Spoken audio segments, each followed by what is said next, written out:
धक्कों से शोरूम तक गरीबी का सच। आरव का घर मिट्टी की दीवारों से बना था। पिता दिन भर दिहाड़ी पर मेहनत करते और शाम को थककर चुपचाप बैठ जाते।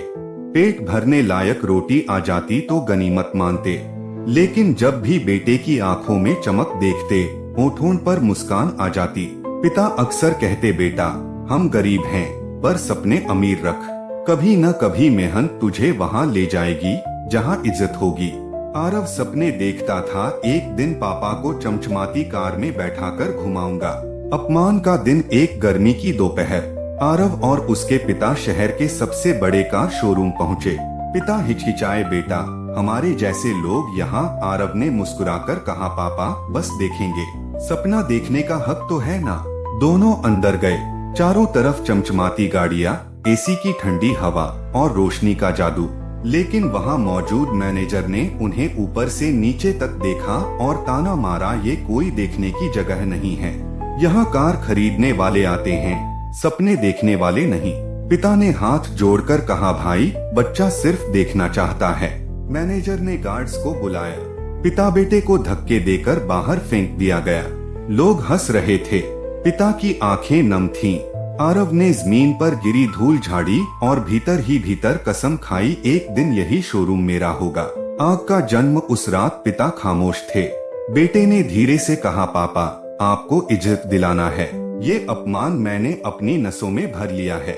पिता ने कांपते हाथों से बेटे का सिर सहलाया, बेटा रास्ता कठिन होगा, गरीबी तुझे कई बार तोड़ेगी, लेकिन अगर गिरकर उठ गया तो तुझे कोई नहीं रोक पाएगा। आरव की आंखों में आंसू थे, लेकिन उन आंसुओं में सपनों की चिंगारी थी। खुद का गुरुकुल। आरव ने पढ़ाई छोड़ रखी थी, लेकिन सीखने की भूख नहीं। पैसे नहीं थे तो वह दूसरों को देखकर सीखने लगा। गली में एक बूढ़ा रोज अखबार पढ़कर शेयर मार्केट के भाव गिनता। आरव उसके इशारों, उसके हिसाब किताब को चुपचाप देखता। कभी चाय पहुंचाते समय ब्रोकरों की बातें सुन लेता, कभी फेंके हुए अखबार उठा लेता। धीरे धीरे उसने समझा कि असली खेल शेयर मार्केट में है। यही खेल अमीरों को और अमीर बना रहा है, और उसने तय किया, मैं खुद इस खेल का खिलाड़ी बनूंगा।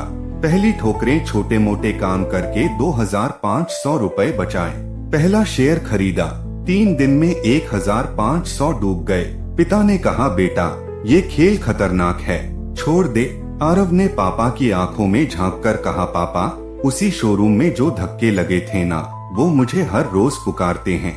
जब तक हिसाब चुकता न कर दूं, चैन नहीं मिलेगा। संघर्ष और जीत। आरव रोज देखता कि लोग कैसे गलतियां करते हैं। उसने तय किया कि वही गलतियां वह नहीं दोहराएगा। जब सब बेच रहे होते वह खरीद लेता, जब सब खरीदने भागते वह रुक जाता। वह धैर्य रखना सीख गया। पहला बड़ा दाव लगाया, 2500 रुपए से 20,000 बने। वह भागकर घर आया और पिता के पैरों में पैसे रख दिए। पापा ये शुरुआत है, अब हम भी लड़ सकते हैं। पिता की आंखों में पहली बार चमक लौटी। 2-3 साल बाद अब आरव का नाम शहर भर में गूंजने लगा। लोग कहते, वो देखो वही लड़का जो कभी चाय पहुंचाता था, अब करोड़ों का मालिक है।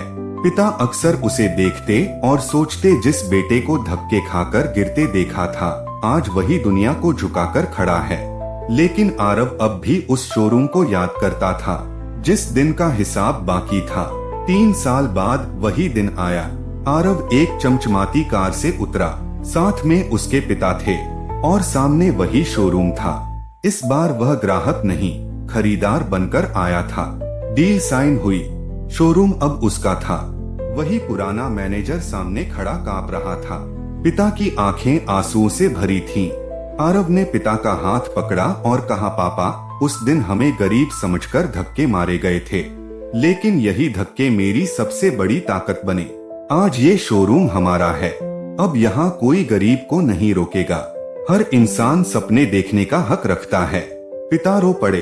उन्होंने बेटे को गले लगाकर कहा, बेटा आज तूने सिर्फ कार नहीं खरीदी, तूने मेरी झुकी हुई पीठ को सीधा कर दिया। अंतिम मोटिवेशनल लाइन, शेयर मार्केट सिर्फ दामों का खेल नहीं है, ये धैर्य, हिम्मत और समझ का मैदान है।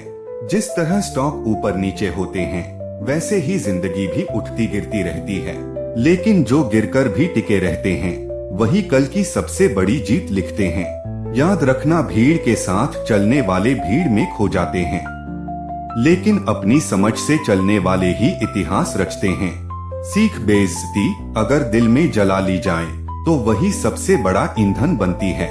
जब गुरु न हो तो दुनिया से सीखो, गलियों से, लोगों की गलतियों से और अपने जख्मों से। गरीबी इंसान को रोक नहीं सकती अगर उसके पास सपने और हिम्मत हो।